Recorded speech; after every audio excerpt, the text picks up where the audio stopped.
no room for regret. Legends built from the ground, rookies to vets. My team, my vision, placing bold bets. Strategies drawn with passion and might. Brilliant tactics will overnight. Set my line up, it's time, gotta make that call. Dynasty dreams, I won't let them fall. Every yard, every play, it's all on me. The future's bright, champions you'll see. Hold the line and fight the sound. In Dynasty, we'll own this ground. Trading players, build it strong. In this league, we'll right the wrong.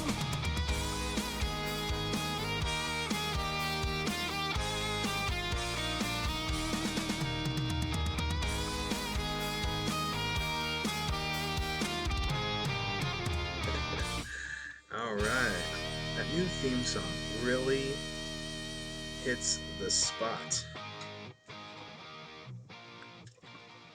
Welcome in, guys. Episode 1.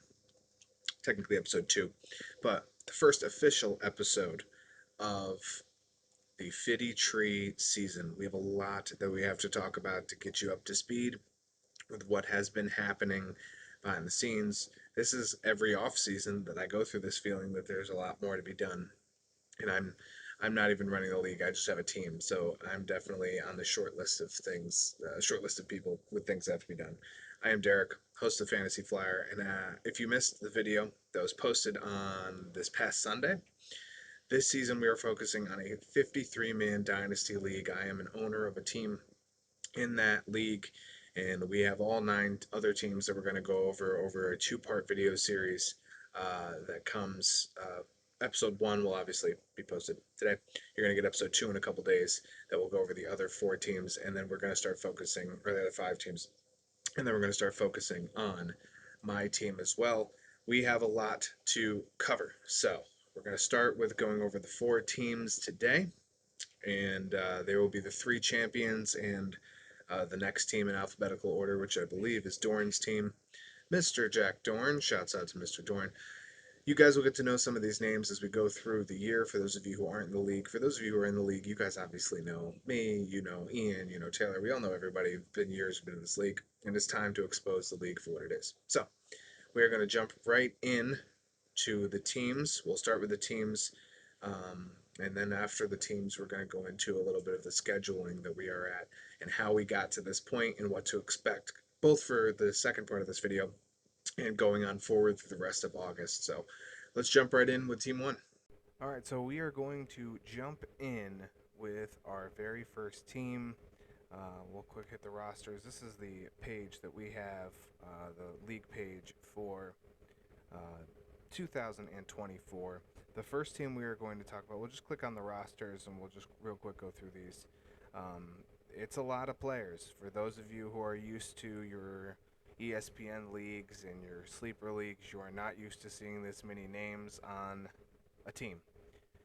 You're probably not seeing, you're seeing a lot of names, like some of these players that would probably never be on a team, like Sky Moore or Isaiah Spiller probably is not on your ESPN league, or Jonathan Mingo. It's a very different dynamic when we talk about Dynasty, and for those of you who have been playing Dynasty for many years, you guys know that. For those of you who are new in the Dynasty scene or just aren't so sure about it, it's a lot deeper, especially in a league like this where there's 53 men on your team. And we'll go into the rules of the league a little bit. We could probably start off by saying you have to have at least 50 people on your team at all times. You can go up to 53. 50 is the minimum, 53 is the max. At 54, you have a problem. There's a roster issue as far as league rules are concerned. You're going to notice a couple of these, like my roster right here. I am host of the Reckoning. I do not have a full 50 people. Matt down here, who we will talk about next episode, he does not have 50 people. We have started to drop people. That is because of where we are in the schedule, which we will again talk about later. We can do that as it is part of the off season. But we are going to focus today on 4 teams. They are these top 4 teams. Pigeon Commander is the team name. Commissioner Zach Graham, shouts out Zach. My buddy Ian, blessings, sir. Tolbertus Galactus. We're also going to talk about these next two teams, which are Young Joker's Demise of Colton Schufelt and the Megalodorns, which is Jack Dorn. 3 of these 4 teams are our most recent champions, going back, if I did my studies correctly, over the last 8 years. 8 years, yes. The last 3, those are the only 3 teams to win over the last 8 years. So we will chit-chat a little bit about that as we go on. But we're going to talk about Pigeon Commander a little bit. He's a 4-time league champion. Okay. Let's see here. 2017, 2019, 2021, 2023. 4-time champion. We will just real quick, we'll go over his roster. We'll isolate it a little bit more. That way it's easier to focus on one team and we don't have to worry about the rest of them. So we get the little pigeon dancing. This is what it looks like. We have our customizable logos. Customization is, it's really, it's key to every fantasy league. Put in whatever names you want. But also in this case for MFL, big shout out to MFL because they allow you to do, as far as the moving logos and things like that. It's a little bit different from what I've seen from Sleeper or ESPN. So, all right, so we'll start off with the quarterbacks. He currently has Derek Carr, Jalen Hurts, Lamar Jackson. Honestly, those, and of course, the couple backups that are there. Marcus Mariota, who was the backup for Jalen Hurts last year. You have Tommy DeVito, who was kind of I believe he was a pickup off of the waiver wire for Zach. Derek Carr, who he acquired from yours truly just a couple weeks ago. We will chat about that when we get to my team in an episode or two. That's the quarterback room. Running back room, notable names: Breece Hall, Derrick Henry, Brian Robinson, Devin Singletary. Breece Hall and Devin Singletary both also from me. My squad at different times. I traded Breece Hall last summer, which was questionable on this end. I think that's fair to say. Devin Singletary was in the trade that also sent Derek Carr to him, which again we'll talk about later. Wide receivers: Devontae Adams, A.J. Brown, Jamar Chase, Chase Claypool. No, not Chase Claypool. Excuse me. Brandon Cooks, Mike Evans, Jacoby Myers. Some really good contracts. The big thing I want to point out about these, now that we have a full page of some of these contracts, some of them are a little higher. The salary cap for every team in this league is $500. That is every single year. The salary cap requirement is lifted when we do go into the offseason and the cut period because of manual salary increases. So, a couple of rules now that we've already learned. We talked about the fact that we are into the cut period. You have to have 50 to 53, except for in the off season when you can cut people to get to save some cap space. You will also see manual or automatic salary increases. I said manual before. It's automatic salary increases. That is $3 for offensive players and $1 for defensive players. So it's always a salary cap game, just like it is in real football team. You have to always balance the books. We don't have an option to go over. That is a thing that can happen. Well, technically there is a way to get, over your salary cap, but you have to trade for dollars from other teams so that can happen. Zach was one of 2 teams that went all in during the course of last season. His record was, if I'm not mistaken, 14-2 during the regular season. I could be wrong on that. I did not look at the regular season standings. It was very depressing for myself. I was 4-10. I can tell you what I was. Anyways, but Zach went all in, acquired Devontae Adams, who you can see here at the $58 mark right here. Acquired that contract. Also picked up Lamar Jackson in a trade that was, to be honest, a little one-sided. We talked about this on the channel last year, this specific trade we brought up in our trade episode at the end of October. And this was the trade we were talking about. It was for Zach to acquire Lamar Jackson and Devontae Adams, amongst other players, giving out some other picks and things in return. But as far as contracts go, Derrick Henry at 63 is a contract that is, we'll call it 50-50. Lamar Jackson at 59, very capable. Jalen Hurts at 38 really is a steal, especially when you compare it to $32 Derek Carr. But again, you're looking at 2 quarterbacks that start for this league. You want to have 3 due to bye weeks. So I think this really sets up well for even a solid quarterback room. I don't expect Zach, spoiler alert, I'll let out a prediction when we get to the full video prior to draft and the cuts have happened, but I don't expect a lot of movement out of Zach's quarterback room through free agency, maybe through trades. Running backs, again, very solid, even without, even if you were to cut Derrick Henry to save some salary cap. The salary cap number, I should know where this is. There it is, down here. It's 716 right now. It's supposed to be at 500, which again, this is over 500, but it is, we're allowed to be over 500. The cap is not enforced right now, so automatic salary increases and stuff like that, and borrowed money as well from trading for salary cap from other teams has allowed him to go well above the $500. So there's going to be some cuts here that are made, maybe some trades. I already in the Derek Carr and Devin Singletary trade. I keep bringing this up, so I probably should just go back and show you guys. Was it within the last 30 days? Apparently it was not. That wasn't within 30 days? Had to be within 60. There it is. So I traded Derek Carr, Devin Singletary, Jacoby Myers, Tyler Conklin, a 6th round pick from this year's draft, a 2nd round pick from 2025, and a 1st in 2026, and a 2nd in 2027, which is a fair amount. But I traded for Matthew Stafford, Saquon Barkley, and TJ Hawkinson, as well as a 4th this year. So I traded up in this 2 rounds in this year's draft. Got a running back, which when you see my roster will make a lot more sense. I needed help at running back. I needed help at tight end. I needed to establish myself still a little bit at quarterback, which I think this is, between Carr and Stafford, longevity, first contract, that's in the air. But I think this is a fairly fair trade. That's why I did it. But I got Saquon in Philly. I got TJ Hawkinson, which is a huge add because tight ends are so tough in this league. It's one of the things you're going to hear us talk about, whether it's me and Taylor or me and anybody else. Tight end position is the toughest in this league. It's really the toughest across many fantasy leagues. You have good 8, maybe 10 tight ends, and after that there's a big drop-off. So, but going back to the roster, we'll scroll down a little bit. Wide receiver is probably one of the best wide receiver rooms, if not the best in the league. Devontae Adams is 32 years old, has been regressing 3 straight years. It'll be interesting to see if that's a cut candidate. I don't think cut's probably the way to go. He'd probably be traded on the cheap just to get some sort of asset back for him. You don't want to lose anybody and drop one of those big names like Derrick Henry or Devontae Adams. So really when I'm saying cut candidate, it's just get him off the team to save salary.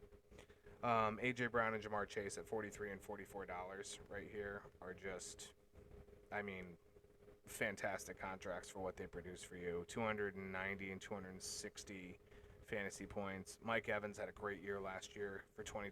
Somebody else who came from my team at the trade deadline last year. Jacoby Myers was also, like I just pointed out in that trade, great for $8, a steal on his point per dollar here. So the wide receiver room is strong. Even if you make a couple moves and you get rid of Devontae Adams in a trade and you get rid of, maybe even a couple you might be able to get rid of Mike Evans if you wanted to. Get rid of some of those, but that's a great wide receiver room. Tight ends, it is important to note that obviously you got Tyler Conklin for me. Evan Ingram is $18. Pat Freiermuth is $18. Could be a cut candidate outright. As we are in the cut period. But way down here, Mark Andrews is also on his team. $34 contract. Obviously, I think with getting TJ Hawkinson and having Mark Andrews from him, I think Mark Andrews is going to stay. He's going to be a stalwart for the tight end room because you need somebody who's going to be that top 8 tight end. If you have him, you keep him. And then we look at the defensive players. We're not going to go crazy into defense right now. Some notable names: Micah Parsons, Kayvon Thibodeau, Levante David. You're going to see a lot of these points now. The linebacker, a lot of these safety points, they're pretty high. And another one of the changes that has happened this year, and we'll bring this up again as well, is there is a new point calculation for defensive tackles and defensive ends, and for cornerbacks, and for safeties. So these are all slightly inflated, realistically, even to what they were last year. But this is so that these positions can hold more value. Linebacker was already at a very, they produce a little bit more. just because of their positionability in the field and what they provide as far as defensive stats go, whether it be interceptions, fumbles, tackles, solo tackles, tackles for loss. More so that we needed to bring up the other three positions, and that was a vote for the rules for the rule changes last year. So Michael Thomas is also on the. He's a free agent. It says free agent. I thought he re-signed with New Orleans. It doesn't really matter. He's not the most dependable right now, either in health or on what team he's on. So this is Pigeon Commander Zach Graham. That is his team. And next we're going to take a look at my buddy Ian, Tolbertus Galactus. He will be next on the list here on Fantasy Flyer Fiddy Tree.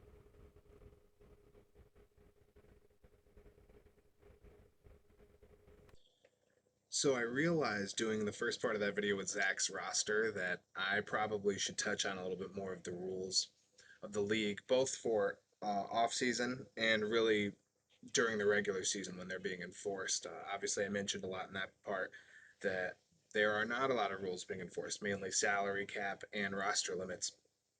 And it's good to point out what the rules are so that you know what they aren't, and vice versa. So I will label all of those. They will probably be here, there, there.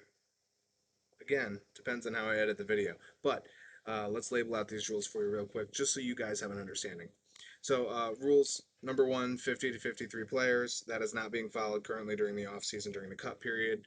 We'll talk more about that. That will salary cap and the limits will be enforced after free agency. After free agency for the roster limits has to be a 50 players, and then salary cap will begin to be enforced at cut period end, which is coming soon for us in real time. I believe it's August 10th. I'm filming this on the morning of August 4th. So, rule number 2, $500 salary cap. That is consistent. The cap you can only go over if you receive money from another team in a trade. So if you trade them, you can trade the draft picks or players. You can get $2 blind bid dollars. You can get $5. You can get $10. We've had $50, $60, $70 trades before to pay for players. How I believe Zach, in that previous example, I believe Zach had very close to $60 to pay for Derrick Henry. Could be wrong if I'm remembering. May not be remembering correctly, but it was a good chunk of money. Rule number 3, just to tell you what the starting lineups are. There's 2 quarterbacks, 3 or 4 running backs, 3 or 4 wide receivers. Whichever has 3, the other has to have 4. 2 tight ends, 3 defensive ends / defensive tackles, 4 linebackers, 2 cornerbacks, 2 safeties. For those of you who are counting at home, that is 22 or 23 players. 2, 7, 9, 11, 14, 18, 22. 22 players. Math. 2 plus 2 is 4 minus 1. That's quick math. Wasn't very quick. But that is how the lineup is set. So when you're watching over your 53 players, some of those may not be weekly plays, obviously, as you may have seen at the beginning of that video. Rule number 4, during the regular season, any cut player, the team that cut them pays for half their salary. So you only get half of it back. So if it's a $20 player and you cut them, you're only going to get $10 added back to your salary. The other 10 is, for lack of a better phrase, a penalty for cutting them.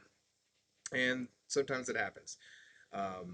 Rule number 5, we do have an IR. So if you have an IR and somebody is hurt, whether it is for the year or it's at least 4 weeks, you put them there. They have to be on IR for 4 weeks. They have to be there once you put them there. So if somebody's injured for 3 weeks and you put them on IR, you cannot play them in that 4th week, even if they're playing IRL in real life. So, and any cut player, you would get your money back if they are signed by another team later on. We have had that happen where people have been cut for $25. Team gets $12 back, or $12.50. They do get that back. And then he's signed 3 days later during our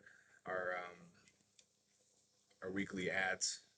We do have those. I haven't done it in so long because the emails haven't come through. I'm forgetting the technical term for when they add when you add players it's a bid system, by the way, for all of that, for your money. So if you have a player who you are trying to add off waivers, waiver wire, that's it, waivers.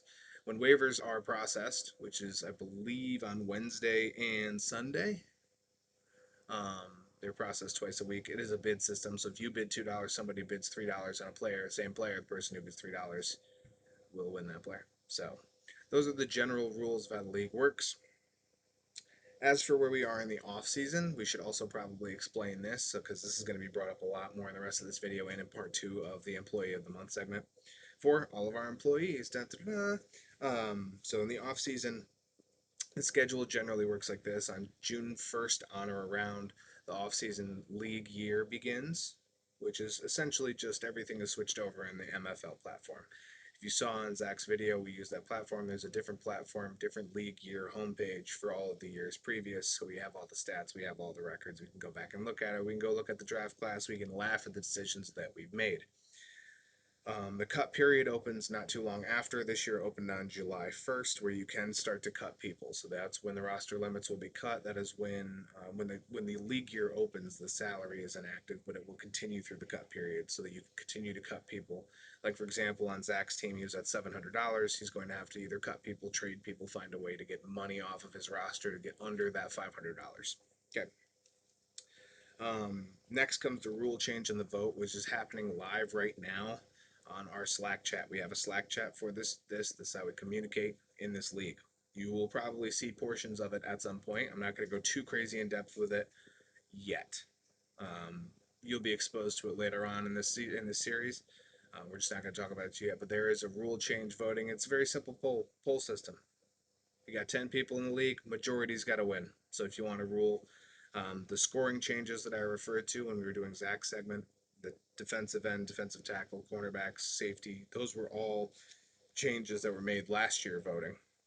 All of these rule changes will go into effect. The ones that are happening now, that will go into effect at the earliest next year. They will not be for this year. So, and that's just so it's no late changes. We don't have any surprises. You have a year to prep your roster. So, soon after this comes arbitration.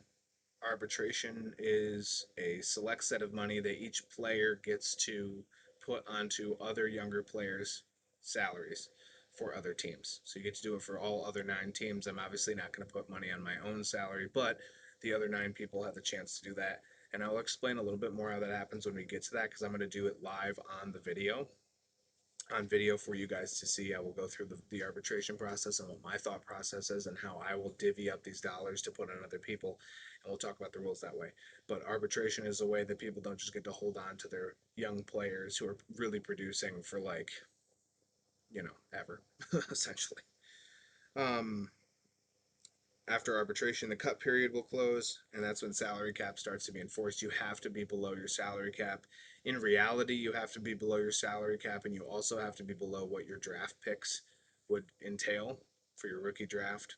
The rookie draft picks are scaled by round and by position, and it's a pretty easy scale right now. So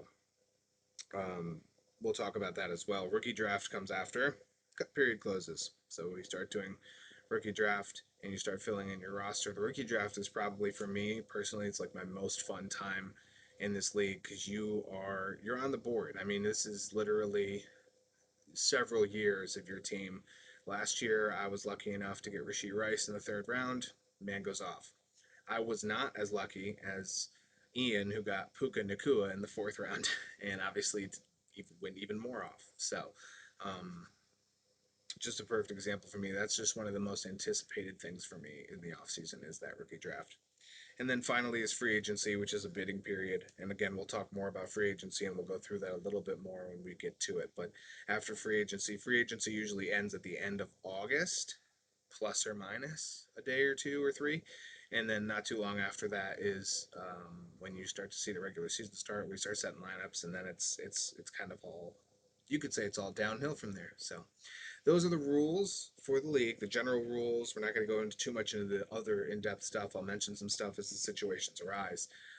But in general, those are the rules. That way you get the brief overview of how the league works.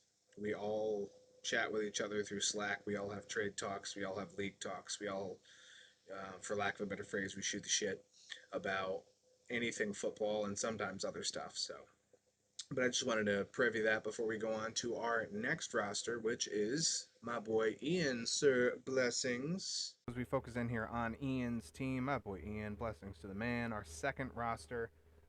Ian is a 3-time Fiddy Tree champion. Let me grab my notes because I left them somewhere here. Let's see. Folding back a couple pages. He is a 2016, 18, and 20. He was a runner-up in 2023. Career win percentage, all-time win percentage in Fiddy Tree, 62.1%. So we're going to take a look at the roster now and what we're looking at.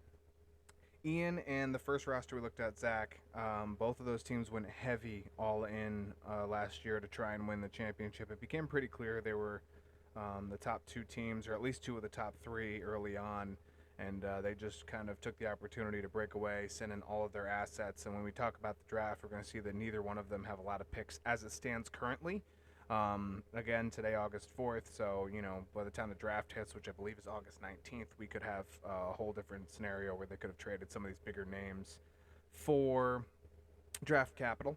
But as we look at the actual draft situation and all of the contracts that are here for Ian, the first thing that you're going to notice is he has three of the top, maybe 5 or 7 fantasy quarterbacks in the league: Josh Allen, Patrick Mahomes, Brock Purdy. At the running back position, we have Jahmyr Gibbs, Christian McCaffrey, Raheem Mostert, Alvin Kamara. There's not a bad name here. There is a lot of money, which of course is, like I said, as we brought up with the rules, that will become an issue a little later on. There have been some trade talks, I'm sure. I know he's messaged me, and it's not important really. Nothing happened as far as a trade goes between us, but I know that there has been some conversations out there because it's just common sense, right? When you have to cut your salary, you have to get somebody. You can't let these names go to the free agency market because the bidding for these players is going to be astronomical. Specifically, running backs are very high. They're needed. They're very. I don't even know really what the good word is. They are of a high value. So when you have a Christian McCaffrey type player in this league, you don't just let them go. You will find a value for them somewhere. And honestly, he's worth, multiple first-round picks at a healthy salary, and even at $66, as we see right here, he's really probably still worth multiple first-round picks if you're going to try and get rid of him. And, maybe not. There's ways for Ian to get under the salary cap. Real quick, we'll zoom down here, and you'll see that he's less over the salary cap than Zach is. Still quite a ways above. Probably needs to cut over $2.25. $225, $250 to have a free agency still. But, with some trades for some capital or for some younger, cheaper players, it's all in the cards. So Jahmyr Gibbs for sure is going to be an untouchable name for him. Showed up fantastic for him last year. 261 fantasy points, and he only played 55% of Detroit's running back snaps. If he can get to 60 or 62, he would probably be at 300 fantasy points. Very high-powered offense there. I love Gibbs. Was a great pick for him in last year's draft. And Raheem Mostert, of course, who's still holding on. Not only does he have the great value with Raheem Mostert at $10, but put up 290 points, and that offense is also very high-powered. So the biggest rule of thumb here for any fantasy, especially in Dynasty, is that good offenses create good players. And for fantasy terms, the bad bottom 5 offenses, it's so hard to get top 30 running backs or top 30 wide receivers on the offensive side of the ball. With good offenses, it's very easy to find those top 30 players because the top 5 will produce almost twice as many, actually more than twice as many than the bottom 5 offenses. So when you're looking at these offenses, Buffalo, Kansas City, San Francisco, Detroit, Miami, those are all top 10 offenses. So it's not a surprise that there's so many fantasy points when you look at these numbers right here in the middle for this fantasy points right here. Wide receiver, Stephon Diggs. Puka Nacua, who was an absolute steal in the draft, is probably going to get slammed in arbitration. But $9 after the automatic salary increase for Puka at 300 fantasy points is amazing. He also has Amon-Ra St. Brown at $40, and again, fantastic. There are some names here. The only trade that I saw from Ian, he traded DeAndre Swift and got Josh Palmer and a couple other players in return. Good, cheap players with some high upside. So I like that for that trade. Got rid of another running back. He did have DeAndre Swift in here. That went to Dorn, who we will talk about in a little bit. But Wide receiver, healthy position. Tight end, despite Travis Kelce's age, still a top tight end in the game at 33 going on 34. George Kittle, of course, fantastic. Tight end, worked out well. Darren Waller didn't really pan out for him last year, and then to hurt matters, he's now also retired. So that will be an easy $41 that he can recoup there. Not a big deal. As far as I think between the Darren Waller situation and the fact he's a little bit further south, a little closer to the $500 than Zach, I think it'll be a little easier for Ian to get that down into that $500 range. But healthy, very healthy offense, and pick a few players that you know you're going to keep. Amon-Ra, Puka Nacua, Jahmyr Gibbs. I would say Christian McCaffrey, Brock Purdy because he's so cheap, and potentially one of the two quarterbacks elsewhere, either Patrick Mahomes or Josh Allen. Probably Josh Allen. And then trade, Mahomes. Get something for him. Trade Diggs, get something for him. Trade one of the two tight ends. Cut Darren Waller, and he's well below 500 right there, just in that. So he's going to be perfectly fine with his situation just because of the high salary caps that he had. Again, acquired a lot of money from other teams and trades to make that work last year, and now it's just a little too high to. Now he's got to sell off these pieces. But that's the price of going all in, right? You got to go all in with these names. You have to make sure that you're going to put yourself in contention when you start seeing yourself at 6-1 on week 8 or week 7, I should say. So defensively, other than the $10 TJ Watt contract, most of these you can pick and choose, as far as which ones would want to stay, which ones would want to go. Julian Love worked out really well for him defensively last year. Kenny Moore did as well. I believe that's going to be another name in Indianapolis. It's going to continue to hold down that QB or that cornerback one spot.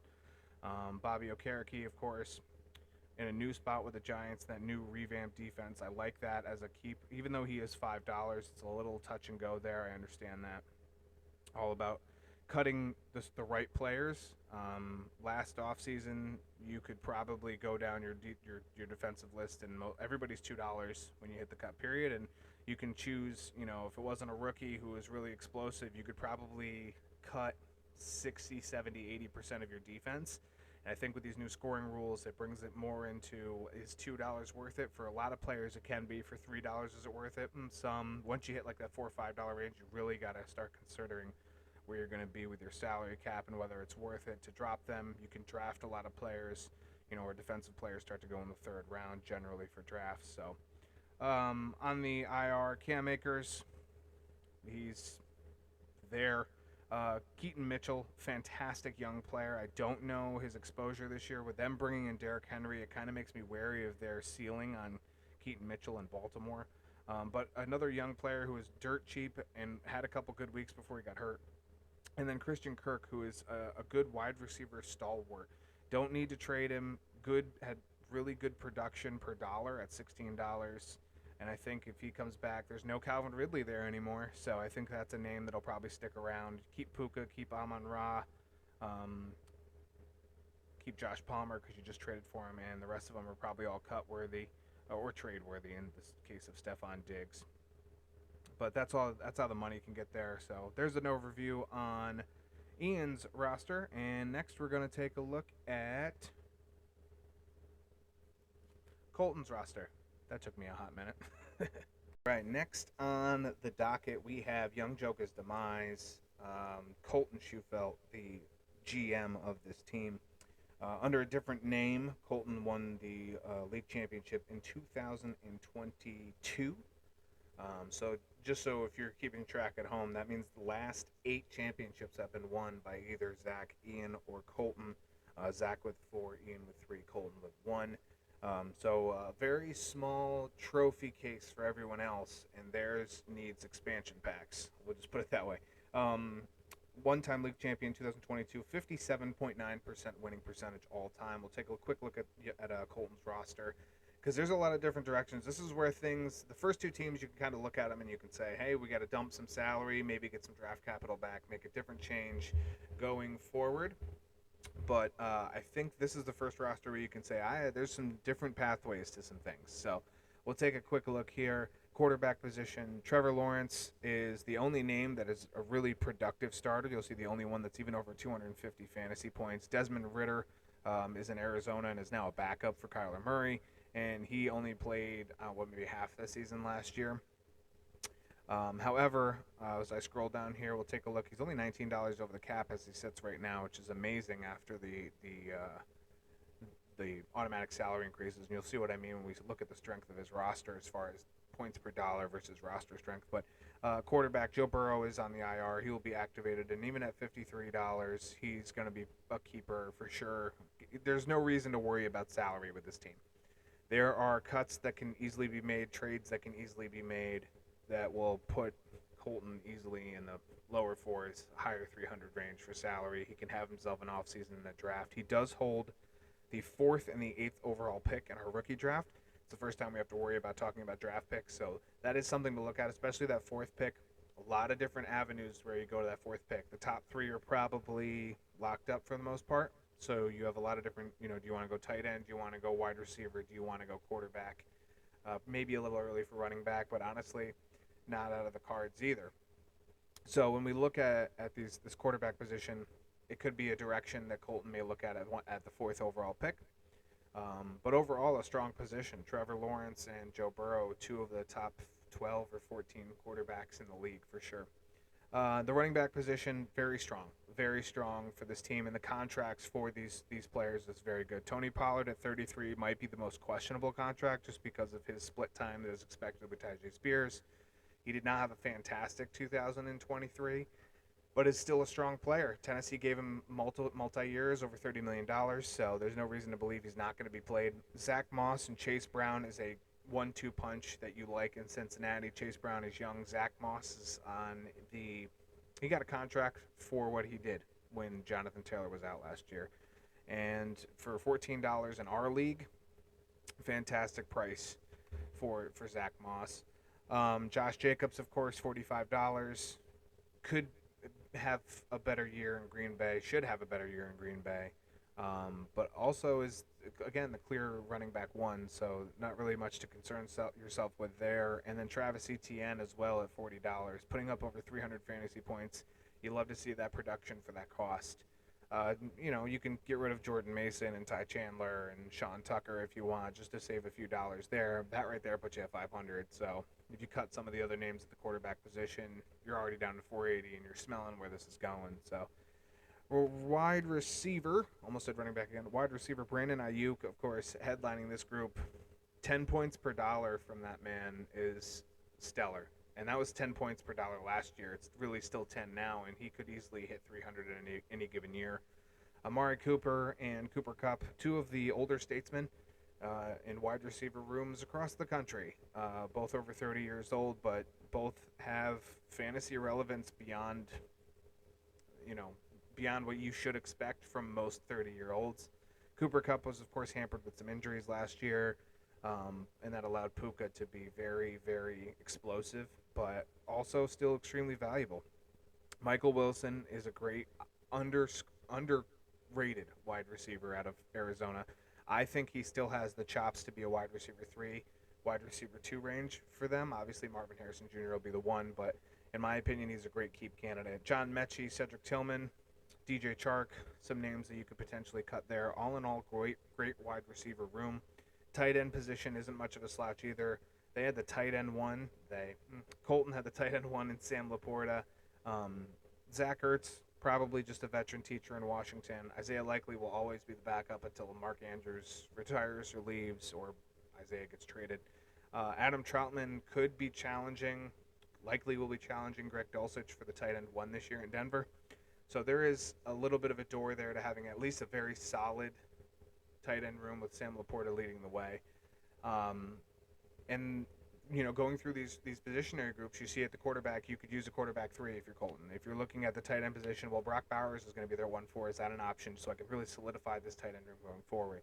If I'm looking at wide receiver, I have 2 wide receivers that are over 30. Am I looking at Rome Odunze or Malik Neighbors? Excuse me. It would be Malik Neighbors. So there's a lot of different ways, a lot of different pathways. I think the real answer to how the draft goes for Colton offensively, and specifically at the 4th and the 8th pick, is going to be how the free agency breaks down, because money's not an issue. It's more or less, if anything, age. And that's only really applying to wide receivers. So a lot of different avenues for Colton. I like the way that the team is structured. The only contract out of these three groups right now that is even close to a concern would be Cooper Kupp's at $52. And, you can go two ways with that either. You want to hold on to him at $52 and you want to see if he can put up 220, 240 fantasy points like he should be able to in Los Angeles, then that's probably something that you have the option to do. But a lot of different ways that this roster could break down. I am interested to see how Colton handles the 4th overall pick, which is he got from me, actually. It was my pick that I traded to him last year. Not 2023, but 2022, excuse me. Defensively, no really huge issue contracts. I would say Tremaine Edmonds at $6 potentially, but a lot of these $2, $3. Do I want to keep them? Do they produce for me? At $2, am I keeping Khalil Mack? You're probably going to look at it, right? Big steal there. 215 points for Robert Spillane. I don't know the status of the defensive depth chart in Las Vegas, but if he has the chance to give you 170 or 180 as a linebacker, that's probably worth it for $2. A lot of these linebackers have a good opportunity. Damone Clark is going to have a chance now with Leighton Vander Esch in Dallas. He could step up for $2 and have another 170, 180 points. So, cornerback and safety, very shallow depth charts. Derek Stingley, of course, at $2, you're going to keep him. Cameron Bynum, Cameron Curl, both of them. Cameron Curl and with the Rams defense now, it's going to be very interesting to see. But all in all, I do love this roster construction. I'm excited to see what Colton does. Jelani Woods and Jeffrey Simmons, the other two on the IR. But this is overall a very strong young roster for the most part, with the exception of that wide receiver room being with Cooper Kupp and Amari Cooper. The rest of it's a very good balance of talent and youth versus age and veteran depth options. So next, we're going to talk about the last team for this video, and that is going to be the Megalodorns. My buddy Jack Dorn, who a fellow Cowboys fan, so he feels my pain when I say that our Cowboys don't look amazing this year, but separate issue. Next up is Dorn.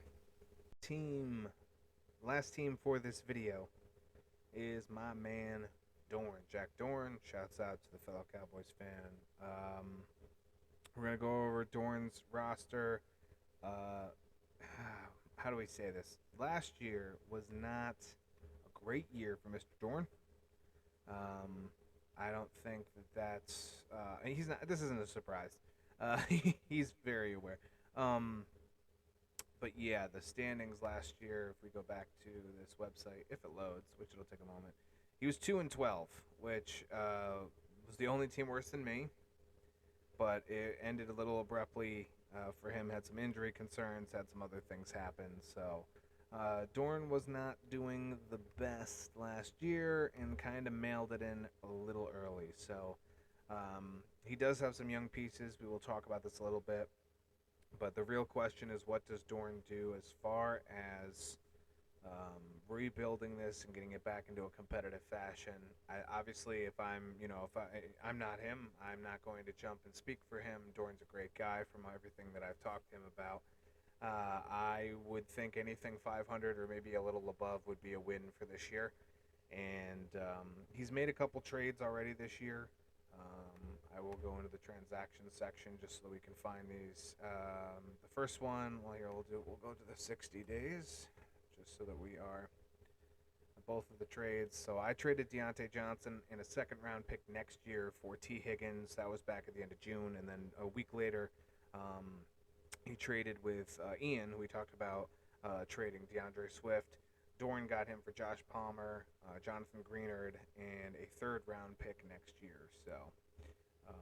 So a little bit of player movement there. T. Higgins was a little expensive. He is a $40 contract. And then DeAndre Swift was at a position that you will see Dorn is very, very thin at for good players. But we'll start with the quarterback position. Mac Jones came over in the Lamar Jackson trade, and along with Bailey Zappi, and it was a salary dump, asset acquiring trade. That was the full sign that Dorn was out on 2023. That came in the middle to end of October. And amongst draft picks and the two quarterbacks, Obviously, I think the $22 for Mack would be an easy cut for him here. The two quarterbacks he's keeping, Bryce Young and Will Levis, both from last year's draft class, both have much higher ceilings. I think Levis, who was actually, I believe, a third-round pick for him last year, if I'm not mistaken, might be late second. Could be late second. Either way, fantastic value. There's just nothing else really there that puts either one of these quarterbacks in a top, I would say 17, 18. I don't think they are, but they are young players. They're cheap, and there is room for growth there. So work to be done at the quarterback position. For the record, Dorn does hold the second overall pick and the 9th overall pick, which is via Ian.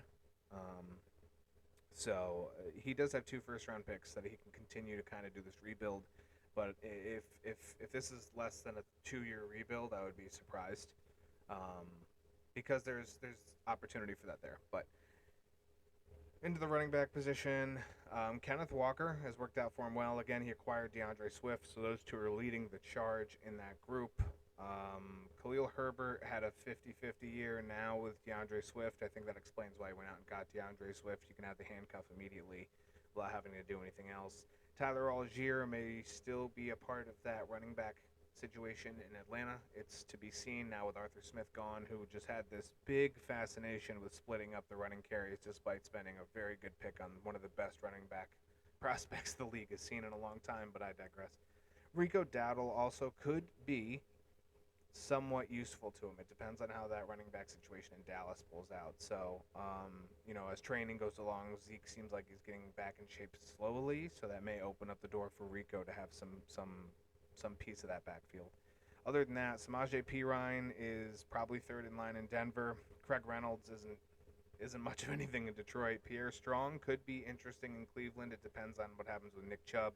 He does have Nick Chubb on his IR.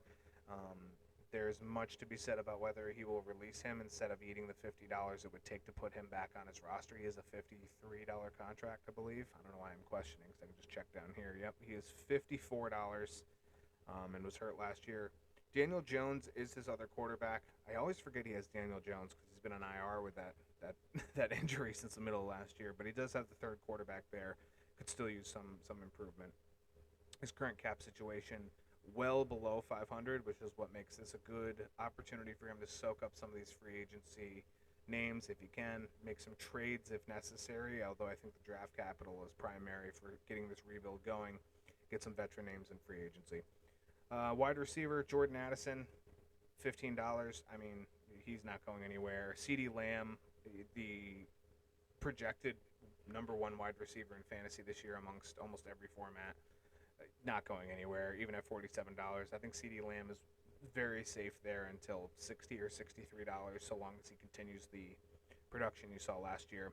Rashid Shaheed, I think, going to be a great value piece this year. Had 198 points for what was $1 last year, and that's just a steal. He does have the double wide receivers in Carolina with Deontay Johnson and Adam Thielen. I'm curious to see if he keeps Thielen. I think he's going to keep Deontay. He traded for him. Deontay is probably going to be a bit of a target hog in Carolina, which is fine. How does it affect Adam Thielen? Does he keep Thielen as a handcuff for $10 cheaper? It's interesting. So, other than that, a couple of the names you can drop here, in my opinion. Alec Pierce is going to be fighting for probably wide receiver 4. I think it's basically Downs. I think Downs, obviously Pittman, Downs, and then Adonai Mitchell ahead of him in Indianapolis. At best, he's going to be wide receiver 3 for $16. In my opinion, let him go. Wandale, 50-50. I think the Wandale and then Ronnie Bell are kind of both in the. Ronnie Bell probably isn't worth the $5 anymore, but this is just my opinion. So take it, leave it, dump it, ignore it, doesn't matter. So all in all, solid wide receivers there. For the tight end position, Jake Ferguson is the name to watch here. $8, put up 177 points. He's not going anywhere. Gerald Everett's going to be in the mix somewhere. Tyler Higbee is probably out for most of this season, if not all of it. He is 30-some years old on the final year of a contract, coming on to a torn ACL, MCL. Even if he comes back, he's not going to be doing amazing things, and he's $19. In my opinion, cut candidate. Chiga Okonkwo would probably be the second tight end in this group. Durham Smythe and Cole Turner don't exactly tickle anyone's fancy, but they are there. So, defensively, not really a whole heck of a lot when it comes to, you're looking at production. You're going to find it decently in a lot of these teams because we're going into this new scoring format. So when you see some of these numbers, Harold Landry at $2 for 180, yes sir, I'll take two. You look at the linebacker spot, Zaire Franklin at 238.9. This is probably a close one for me, but I would probably, if he's staying at $4, he's not going to get hit with arbitration. In my opinion, keep him. Pete Werner was underwhelming at $6 last year. I had him for 2 years, and he was 160 to 180 points both his rookie year and the year after. And then he was a free agent from me. Dorn picked him up. He did not produce. Might be gone. And then similar to what we were talking about with Colton's team, not a lot of depth at the cornerback or safety positions. You can usually find some of these, even free agents throughout the year. The cornerback and safety position, that's secondary defensive backs for a lot of teams. They do get injured a fair amount, so you see names crop up to the top of waiver wire lists and IDP lists very often. But, as far as these two go, you have another good safety from Metellus over here in Minnesota, Jalen Petrie. But in general, those aren't names you have to be married to, despite the scoring changes. So it's going to be interesting to see which way the second pick. I think whoever doesn't go first is going to go second in this situation. It's either Caleb or it's Marvin Harrison Jr. Depends on which way the first pick goes. That I think from Chris. But in general, this is the first team that I think is in the heart of rebuild land, and it was a move that Jack Dorn made last October. We get rid of Devontae Adams, get rid of Lamar Jackson. Let's just start it all new. I have two young quarterbacks. I have one of the greatest wide receivers this league's going to have for the next few years. He picked up Jordan Addison last year as well by trading Pollard and somebody else to Ian, and there's a lot of names flying around, but Pollard went away, and essentially he got Addison back. So the wide receivers locked up. Doesn't mean that Marvin Harrison Jr. isn't the smart pick at 2. I think if it was up to Dorn, he would like to have Caleb more than Marvin at 2, just because of the way his roster's shaking out. But if it doesn't work out that way, he's not going to be sad with Marvin. I don't think anybody would be. So that's my opinion and my take on it. So there is Dorn's roster. And there are the first of the rosters for 53 that we can kind of focus on. We can take a look at just to get some names and to see where these 4 teams are. The next 5 teams will be in the next video. We will jump right into it. And part 2 of the Employee of the Month for those 5 teams will be out very, very shortly tomorrow. And from there, you can take a look at the last 5 teams and my thoughts of where they stand right now before we get into the juicy time, before we finish the cut period, before we go into arbitration, the rookie draft, and free agency, where we monitor these moves and we get ready for the regular season. So hope you guys enjoyed this. Part 2 coming soon. This has been Derek from the Fantasy Flyer. Take care. We'll talk to you soon.